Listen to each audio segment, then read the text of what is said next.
بسم الله الرحمن الرحیم. د خدای په نوم شروع کوم چې د زړونو په راز خبر دی.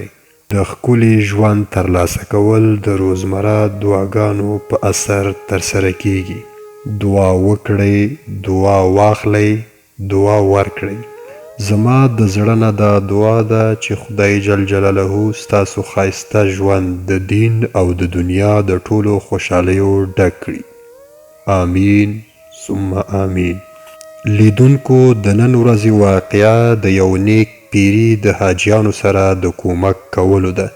د حضرت عبدالله بن بشر د آزاد شوي غلام څخه روایت کوي چې هغه مبارک وایي چې یوه ډله د حضرت عثمان رضی الله تعالی عنه په وخت کې د حج ادا کولو لپاره روانه شوه.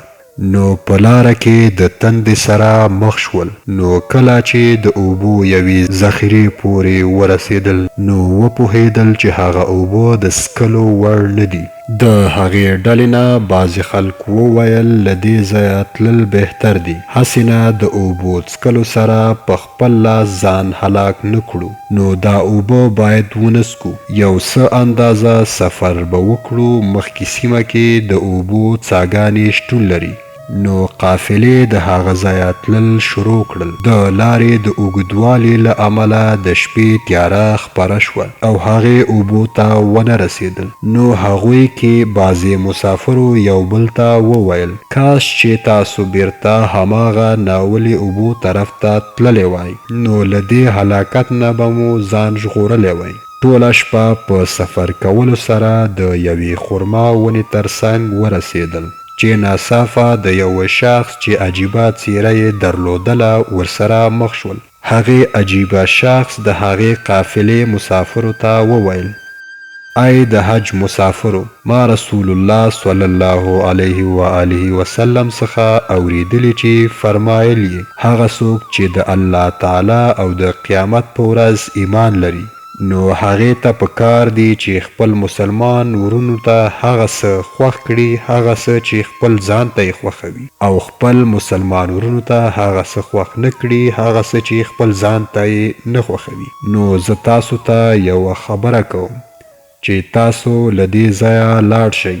دې ځای کې تاسو ته خپل مقصد یعنی اوبه نشئ موندلی، او چې په تلو تلو سره تاسو مخکې یوې غونډۍ طرف ته ورسیږئ نو ښي طرف ته تاو شئ.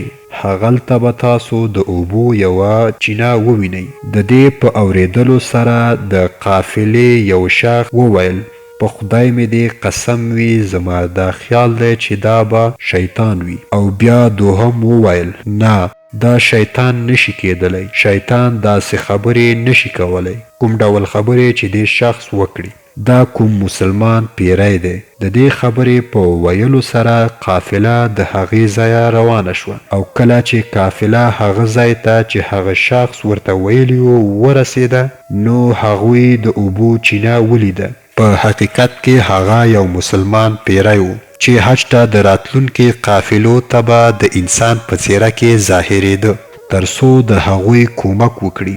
بېشک پیریان هم حج ادا کوي ځکه چې کله حضرت ابراهیم علیه السلام او د هغې زوی اسماعیل علیه السلام د خدای جل جلاله د کور تعمیر مکمل کړ نو خدای جل جلاله حضرت اسماعیل علیه السلام ته حکم وکړ چې ټولو مسلمانانو او پیریانو ته د بیت الله حج ادا کولو دعوت ورکړه.